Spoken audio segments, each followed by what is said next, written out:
This one's a classic. Have you ever wondered what it might look like if someone took a brand new old school MapleStory character and locked them to one specific region? I've thought about this concept a few times, but it wasn't until I found the perfect location for this that I thought it might even be possible. EOS Tower, home of Ludibrium PQ and the primary route to Omega Sector. A location in Ludibrium that people certainly don't forget. But do you actually know how much content these 101 floors hold? Aside from one of the most well-known party quests in the game, it can reasonably be argued that until 3rd job, EOS Tower has all the enemies we'll need, all the drops we'll need, and access to shops that would allow us to stay afloat without finding ourselves in the dreaded potion mines, farming enemies for 1 mana elixir drop at a time. Say hello to Blank. He's going to be locked in EOS Tower straight from Maple Island to see what it's like to actually survive there without any external help. In theory, it is possible, but there are challenges to be overcome in pursuit of this lofty goal. And these challenges confront us almost immediately. For example, we absolutely have to roll 4 strength and 4 int on character creation. These stats are so important to maximizing our accuracy that even 1 point misallocated can add hours to the grind. So I took my time rolling until I got the perfect stats. The next hurdle is presented on Maple Island itself. You see, we need a lot of mesos to actually get from here to EOS Tower, and meso making on Maple Island is not exactly quick or efficient. In fact, the most effective option I found was channel hopping to break the boxes found in Amherst. These boxes give about 20 to 30 mesos each, which is arguably one of the best rates we're capable of achieving without any damage output or over-leveling beyond 10. Partway through this grind, I remembered that 1st job in Artale specifically gives you a bonus 20,000 mesos, and the gear we're going to need to get started costs about 8k, leaving us with 12k surplus. So all we really needed were the funds to get off the island and take the taxi to Kerning City, which were very easily acquired. Leaving at level 10, we get 1st job and buy the gear we'll need to make this possible. A Garnier and set of soupy throwing stars. In Artale, ammo is infinite, so there's no worry of recharge costs. This is actually one of the unique mechanics in Artale that make this challenge viable in the first place, really. Without this, we'd be running up against star recharge costs constantly, and would probably have to spend a lot more time in Amherst farming boxes far longer. And now you might be wondering how we're going to survive at EOS Tower at such a low level and actually make forward progress. The answer is simple: spiders. Tricksters are level 23 enemies with 10 avoidability.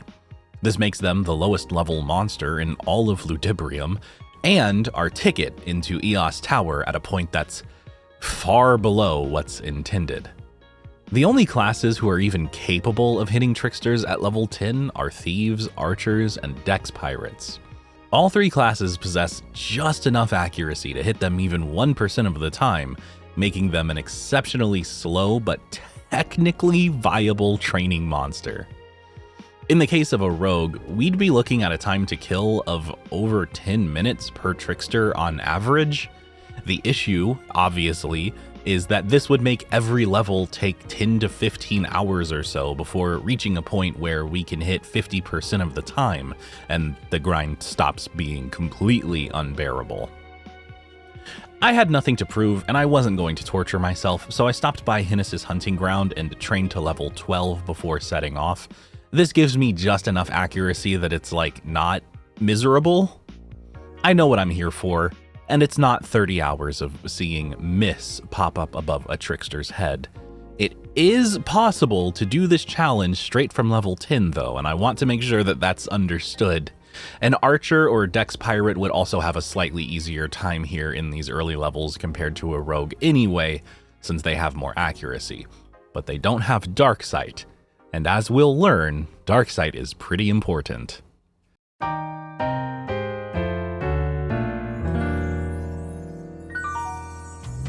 Now it's time to actually head to EOS Tower. The taxi to Alinea is 1,200 mesos, and the boat ride to Orbis is 1,500 mesos. There's another dilemma presented to us with traveling to Ludibrium though, and it's important to discuss.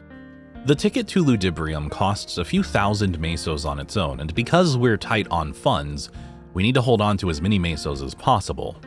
As is often the case, this is a problem that can be solved by just having more money.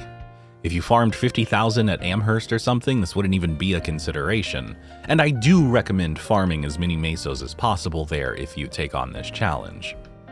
Since I didn't do that though, my journey looks a little different. It's possible to walk from Orbis to Ludibrium since the two continents are connected by the underwater region of Aqua Road. This means traveling all the way down Orbis Tower, bypassing Elnath, heading down into Aqua Road, and resurfacing through Korean Folktown, which is right underneath Ludibrium. Because I was trying to save money, this is the route I chose. What I didn't realize though is that it's very easy to die when every monster takes away anywhere between 20 to 50% of your HP per hit. It just wasn't safe. On top of this, I had to choose Nimble Body as my only skill because the bonus accuracy was so insanely important to EOS Tower survival. I'm not joking when I say that 1 point of accuracy makes a huge difference here. Sacrificing that point for a single level of Darksight would have made a noticeable difference in my ability to travel through those very high-level regions safely. But this was a one-time unplanned journey, not something that was worth compromising the long-term progression for.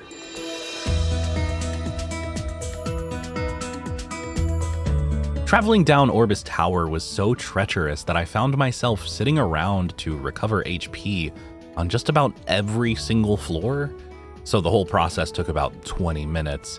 And then all that, and I die on floor 1. Come on. Well, I have to recover my HP because I'm gonna freeze to death. But I slipped off the platform and fell and got hit. I was so close. Almost made it through the whole Orbis Tower. I died to a Junior Pepe. Steps away from the door to Aqua Road, actually. Unfortunately, this proved to be more of a setback than I initially thought. At this low of a floor, you're returned to Elnath when you die, right? So that means I now had to walk across the very large, snowy hill map that was filled with fast-moving Junior Pepes and Leiades. There were a few safe spots here and there, but that final stretch to reach the tower was unforgiving, and simply trying to cross the snow and get past the penguins cost me another 20 minutes. It also didn't help that Elnath drains 10 HP every 5 seconds, slowing down the passive recovery I had to endure after every death, dragging out an already time-consuming process even further. Eventually, miraculously, I made it back. Ha ha ha ha! It actually came in handy. Okay. Oh. We made it to the Orbis Tower basement floors. Thank God. Now I'm not just gonna die immediately. Basement 2, I think, leads you back to Orbis if you die here. I think it leads you back to Orbis still. Fuck! Oh, I really wish I had got Darksight. And died to another penguin before I was within the safety of Aqua Road. Returning me to Elnath once more and restarting the cycle. I did manage to break through all of this after enough time and patience, and we finally made it to Ludibrium, only hours after the challenge began. Here, I stopped by the pharmacy to pick up sniper pills, which is a very important part of the plan, with whatever mesos I had left, and it was time to finally formally lock Blank in EOS Tower. No leaving until second job. So, how long do you think it takes a level 12 rogue built explicitly for accuracy to level in EOS Tower off of level 23 tricksters alone. Well, to my own surprise, it was only about 2 hours. Originally, my estimates for starting at level 10 put this grind at like 4 to 5 times that length, so I was very relieved when I discovered that it only took 2 hours to level instead of 10, even if that is still a silly amount of time per level before you're even technically in the teens. However, this was simply the beginning. I had no idea what I was in for. If I had learned anything, though, it's that this journey would definitely not be quick, and it certainly would not be easy. I am in the tower. I would say that at this point, the toughest part of the grind is not exactly over. You know, like, I still can't hit these black rats. I have, actually, I have 95% hit rate against them now. So maybe the worst of the grind is actually over. I was sitting here thinking like, oh, I probably have like 60, 70%. No, I'm hitting them 95% of the time. I really want to see how far I can get with this. There will come a point where it's not really interesting and it's just kind of a grind, but up until that point, it's still an interesting challenge. Oh my god, I forgot how long it takes to kill a single trickster. This is ridiculous, dude. Maybe I should just do double throw. I mean, I can't afford potions right now. I don't even think I can comfortably reach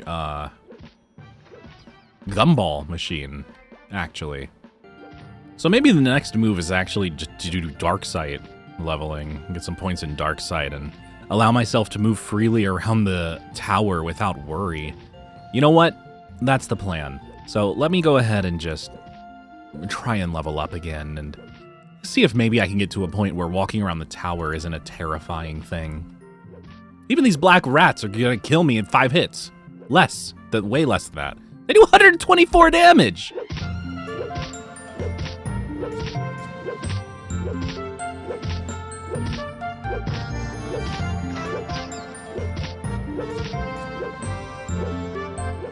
Whoa! Dude, there's a trickster gold mine down here. The 93rd floor is the best floor. Look how many safe spots there are to snipe tricksters. I'm not going to be able to loot the drops from those 3 on the left, but that's not a big price to pay. Look at this, dude. Outside. We should not be there, though.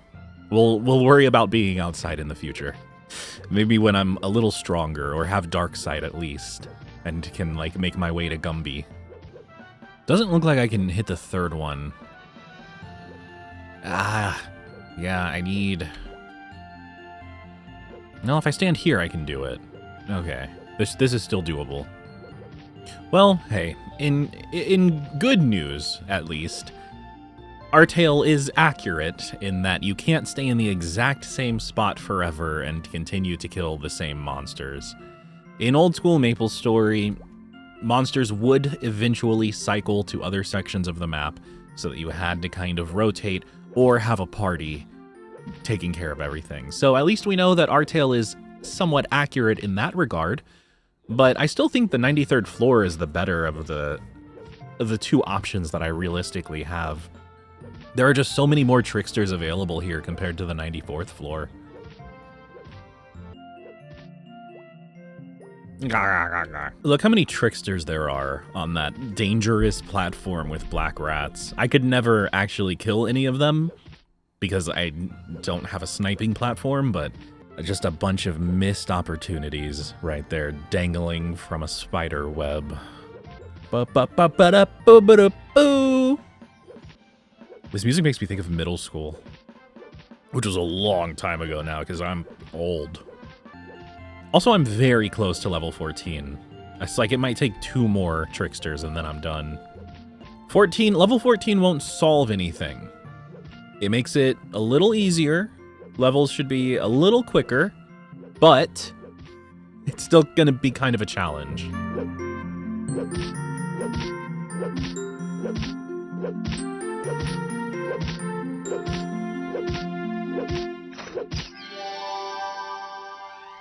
There it is. Another level fought for in the tower. I can't believe I'm doing this. 5 more into luck. Gave us 2 more accuracy.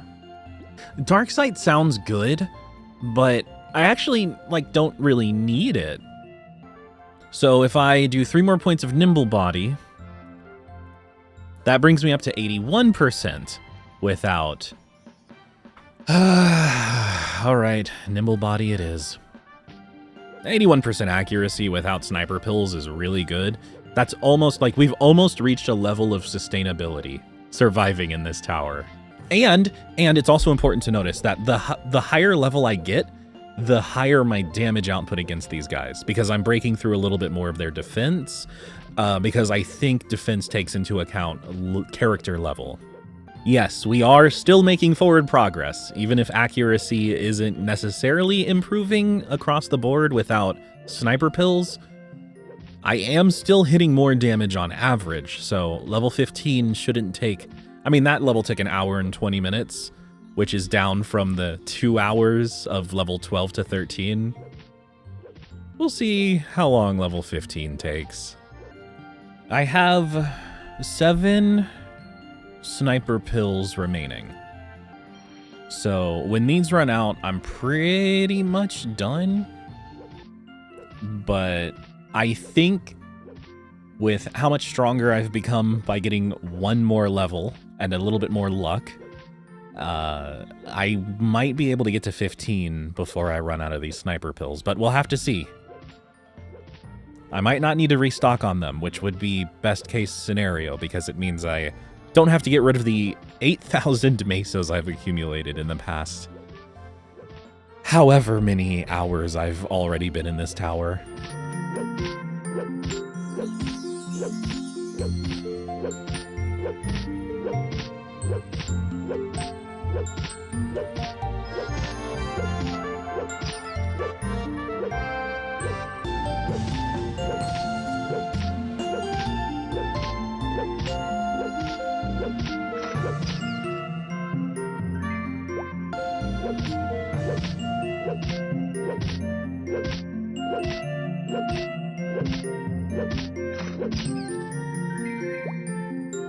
Well, I'm officially out of sniper pills now, and I don't plan on buying any more, so we can go ahead and remove those.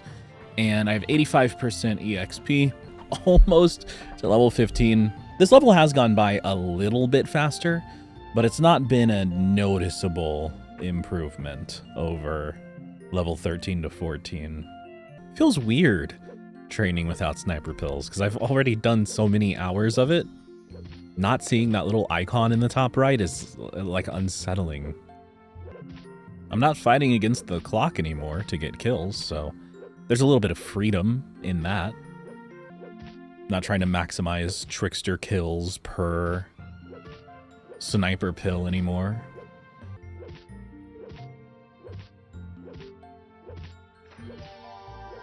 Oh, level 15. Nice. Okay. Good. I think, and I say this naively perhaps, that the worst is behind us. Let me think here. So you get 61 points total. 2, 4. If my math is correct here, I actually think this is the maximum number of points I can put into Nimble Body if I want max Keen Eyes, max Dark Sight, and max Lucky 7, which are kind of mandatory. But I think Dark Sight's supposed to require Disorder, I think. Should have slightly higher damage, but that's... alas, we're still not over the threshold entirely. We have made good progress, but not fully there yet.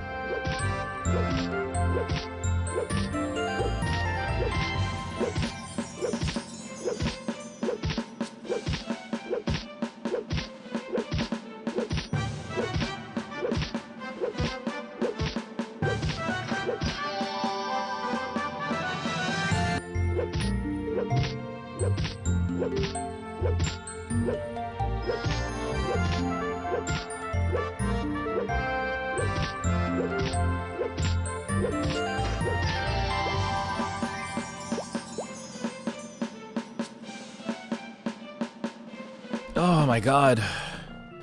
Okay. Level 17. Currently at 72 luck. That's max keen eyes though. That's actually a big milestone. Max keen eyes means I don't ever have to worry about it again. I can focus on dark sight now, which has actually been a bigger asset than I expected. Just having the ability to freely walk around without worry about getting hit is really valuable. This challenge would be easier on a class like Dex Pirate or an Archer, who has higher accuracy, but the maneuverability that a rogue has with Darksight actually probably makes it the best pick. It's 1:30 a.m. I'm tired. This is a weird challenge. Why did you guys let me do this? Level 18. I can't believe how much time I've spent here. Oh, we can get some more points in double sight. Double sight? Dark sight. I've spent so long in here, I don't even remember the name of skills when they're right in front of me. And I can read them. So, kill speed is a little better, as you can see. I'm hitting over 40 sometimes, so it's not terrible. I'm still hitting a bunch of ones, though, so we're still not really out of it quite yet. And the levels are getting slower because the EXP requirements are getting higher. Oh, first drop! Hey, look, we actually got a drop. Oh my god, I was not expecting that. Red Savata is a bowman glove, so I can't use it. But that's our first drop ever. At level 18, hours into the grind, we got a drop off of the spiders. Look at that. 287 spider webs. Wow. This feels like such a huge, important milestone. And it's just maybe a few thousand mesos. Let's see how much that's actually worth. 17,000 mesos for this. Oh my god, that's... Oh, I was not expecting that.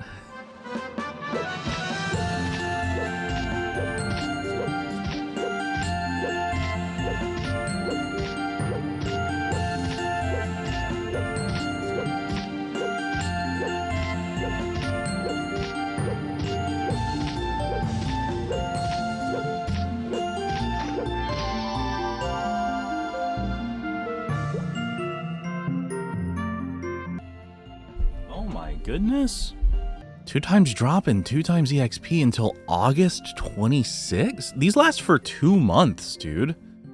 Asia Pacific and EU players are now merged with North America, so our tail has been renamed to Global for our region.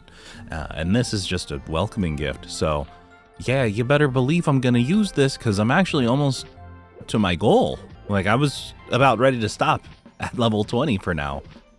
Maybe come back in the future, maybe not, depending. But I'm just going to finish up this level and then we can wrap up this chapter of Blank's EOS Tower survival. So that's what it looks like when you take a fresh first job character at level 10, or in my case, level 12, and just block them in EOS Tower. It's slow, it's weird, it requires specific particular navigation around the rats to only go for the tricksters. The tricksters are uniquely positioned in a way that they only move vertically, so you can snipe them without any worry of needing a sniping platform or anything like that. It's just, they really can't hurt you. This was an interesting experiment. There's definitely more to the tower, but I don't know if I'll be back. I might not. Like I said, there's so much potential here. I really do believe it's possible to get to level 70 from level 10 in EOS Tower without ever leaving or having any external help. I genuinely believe that. I've proven most of that as well today. And I think we'll just have to see if there is more to Blank's EOS Tower survival story. Now that I have Dark Sight, navigation of the tower is way easier and safer. Killing tricksters doesn't take quite as long because I can hit okay damage from time to time. And now I actually have access to what appears to be one of the, if not the single best floor for tricksters, the 73rd floor. Did y'all see how many tricksters there were there? That's insane. So once you get past that gauntlet of the first section of outside maps, you run into tricksters and even the green tricksters who are higher level. We got a scroll seller here. At least we'll always have a guaranteed upgrade path for any future claws, or our current Garnier, which we actually have to use until like the mid to late 30s, when we can start killing Blocktopus. So those are the guys who drop our next claw. Pretty much from the creation of this character up until now, it has been surprise after surprise. I knew I would need Mesos. I didn't realize that farming boxes in Amherst would be the most effective way to get them.